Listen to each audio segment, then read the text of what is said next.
ನಮಸ್ಕಾರ ಸ್ನೇಹಿತರೆ, ಎಲ್ಲರಿಗೂ ಭಾಗ್ಯ ಅಡುಗೆ ಮನೆಗೆ ಸ್ವಾಗತ ಸುಸ್ವಾಗತ. ಇವತ್ತು ಉತ್ತರ ಕರ್ನಾಟಕದ ಸ್ಪೆಷಲ್ ಆಗಿರುವ ಶಾವಿಗೆ ಉಪ್ಪಿಟ್ಟು ಮಾಡೋದು ಹೇಗೆ ಅಂತ ಹೇಳ್ಕೊಡ್ತೀನಿ. ಬನ್ನಿ, ಅದಕ್ಕೆ ಬೇಕಾಗಿರೋ ಸಾಮಗ್ರಿಗಳು ಏನೇನು ಬೇಕು ಅಂತ ನೋಡ್ಕೊಂಡು ಬರೋಣ.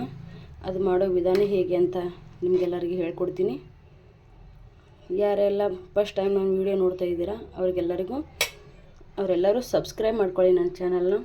ಹಾಗೆ ಒಂದು ಲೈಕ್ ಮಾಡಿ. ಏನಾದರೂ ಡೌಟ್ ಇದ್ದರೆ ಕಮೆಂಟ್ ಬಾಕ್ಸಲ್ಲಿ ಹಾಕಿ. ಉಪ್ಪಿಟ್ಟು ಮಾಡೋದು ಹೇಗೆ ಅಂತ ನಾನು ನಿಮಗೆ ಹೇಳ್ಕೊಡ್ತೀನಿ. ಇದರಲ್ಲಿ ಬನ್ನಿ ನೋಡೋಣ. ಮುಂದೆ ಶಾವಿಗೆ ಉಪ್ಪಿಟ್ಟು ಮಾಡಲಿಕ್ಕೆ ಏನೇನು ಬೇಕು ಅಂತ ನಾನು ನಿಮ್ಗೆ ತೋರಿಸ್ತೀನಿ. ಇವಾಗ ಟೊಮೆಟೊ ಕಟ್ ಮಾಡಿ ಇಟ್ಕೊಂಡಿದ್ದೀನಿ, ಈರುಳ್ಳಿ, ಆಮೇಲೆ ಹಸಿಮೆಣಸಿನ್ಕಾಯಿ, ಆಮೇಲೆ ಕರಿಬೇವು ಸೊಪ್ಪು, ಸ್ವಲ್ಪ ಕೊತ್ತಂಬರಿ. ಈಗ ಇದನ್ನು ಕಟ್ ಮಾಡಿ ರೆಡಿ ಮಾಡಿ ಇಟ್ಕೊಂಡಿದ್ದೀನಿ. ಇವಾಗ ಶಾವಿಗೆನ ಹುರ್ಕೊಳ್ಳೋದು. ಇವಾಗ ಶಾವಿಗೆ ಇದನ್ನು ನೀಟಾಗಿ ಎಣ್ಣೆ ಹಾಕಿಬಿಟ್ಟು ಹುರಿಬೇಕು. ಇವಾಗ ಇದನ್ನು ಒಲೆ ಮೇಲೆ ಇಟ್ಟಿದ್ದೀನಿ. ಇದು ಸ್ವಲ್ಪ ಎಣ್ಣೆ ಹಾಕಿಬಿಟ್ಟು ಹುರಿಬೇಕು. ಜಾಸ್ತಿ ಏನು ಹುರಿಯಂಗಿಲ್ಲ, ಲೈಟಾಗಿ ಒಂದು 2ರಿಂದ 3 ನಿಮಿಷ ಹುರಿದ್ರೆ ಸಾಕು.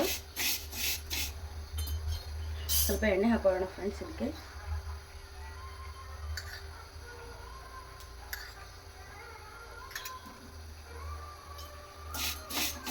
ನೋಡಿ, ಹೀಗೆ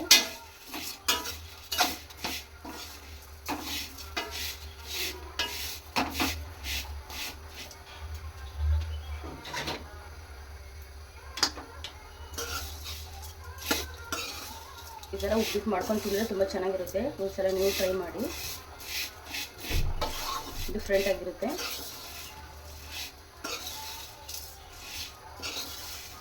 ನೋಡಿ, ಆಲ್ಮೋಸ್ಟ್ ಎಲ್ಲ ಇವಾಗ ಇದು ಹುರಿದಿದೆ. ಇದು ನಿನ್ನುವಾಗ ತೆಗೆದುಬಿಡೋಣ. ಇವಾಗ ಇದನ್ನು ಒಗ್ಗರಣೆ ಹಾಕೊಳ್ಳೋಣ. ಒಂದು ಬೊಗಣೆ ಇಟ್ಕೊಂಡಿದ್ದೀನಿ, ಅದರಲ್ಲಿ ಎಣ್ಣೆ ಹಾಕಿದ್ದೀನಿ. ಇವಾಗ ಸಾಸಿವೆ ಜೀರಿಗೆ ಹಾಕಿಬಿಟ್ಟು ಒಗ್ಗರಣೆ ಹಾಕೋಣ. ಉರಿನ ಸಣ್ಣ ಇಡೋಣ. ಸ್ವಲ್ಪ ಜೀರಿಗೆ ಹಾಕೋತೀನಿ, ಸ್ವಲ್ಪ ಸಾಸಿವೆ ಹಾಕ್ತೀನಿ, ಸ್ವಲ್ಪ ಕಡಲೆ ಬೀಜ ಹಾಕ್ತೀನಿ,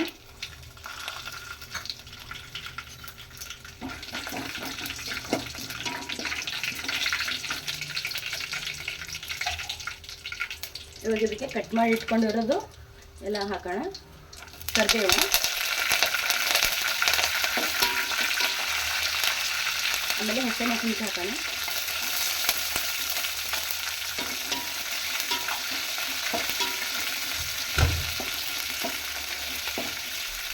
ಇದು ಸ್ವಲ್ಪ ಫ್ರೈ ಆಗಲಿ.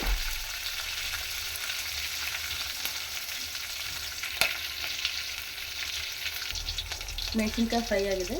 ಇವಾಗ ಈರುಳ್ಳಿ ಹಾಕೊಳ್ಳೋಣ.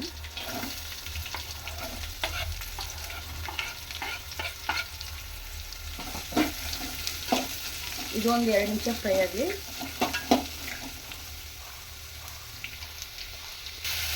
ಇವಾಗ ಟೊಮೆಟೊ ಹಾಕೊಳ್ಳೋಣ. ಇದು ಒಂದು 2 ನಿಮಿಷ ಫ್ರೈ ಮಾಡ್ಕೊಳ್ಳೋಣ. ಹೀಗೆ ಒಂದು 2 ನಿಮಿಷ ಫ್ರೈ ಮಾಡ್ಕೊಂಡಾದ್ಮೇಲೆ ನೀರು ಹಾಕೋಣ. ಇವಾಗ ಇದಕ್ಕೆ ಅರಿಶಿನ ಪೌಡ್ರ್ ಹಾಕೋಣ, ಒಂದು 2 ಸ್ಪೂನು. ಕಲರ್ಗೆ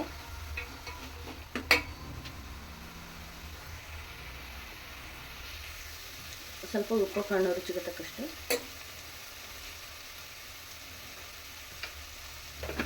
ಇವಾಗ ಇನ್ನೂ ಸ್ವಲ್ಪ ಫ್ರೈ ಮಾಡ್ಕೊಳ್ಳೋಣ. ಹೀಗೆ ಉಪ್ಪು ಮತ್ತು ಅರಿಶಿನ ಪೌಡ್ರ್ ಹಾಕಿದರೆ ಬೇಗ ಫ್ರೈ ಆಗುತ್ತೆ ಇದು, ಹಾಗಾಗಿ ಹಾಕಿದೆ.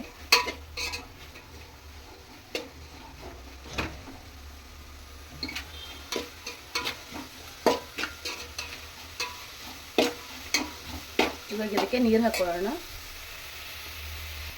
ಇವಾಗ ನಾನು ಇದು ಮಾಡ್ತಾ ಇರೋದು 3ರಿಂದ 4 ಜನಕ್ಕೆ ಉಪ್ಪಿಟ್ಟು. ಇವಾಗ 2.5 ಗ್ಲಾಸ್ ನೀರು ಹಾಕೊಳ್ಳೋಣ. ಇದರಲ್ಲಿ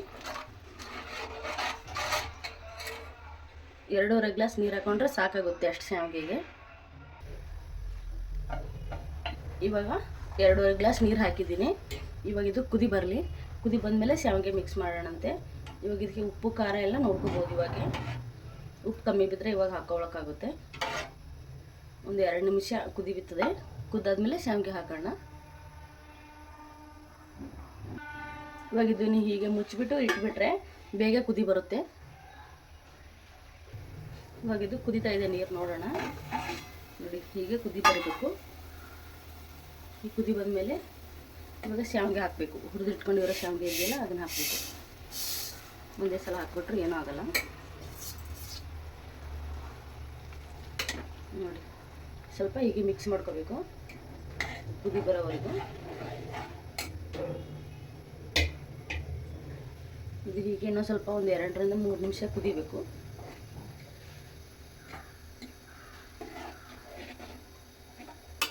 ಶಾವಿಗೆ ಉಪ್ಪಿಟ್ಟು ತುಂಬ ಚೆನ್ನಾಗಾಗುತ್ತೆ ನೋಡಿ. ಇವಾಗ ಇದಕ್ಕೆ ಕೊತ್ತಂಬರಿ ಸೊಪ್ಪು ಹಾಕೋಣ.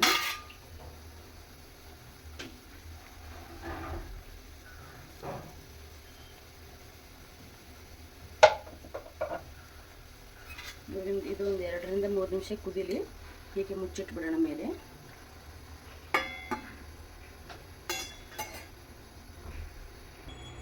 ಇವಾಗ ನೋಡೋಣ ಕುದ್ದಿದೆಯಾ ಅಂತ.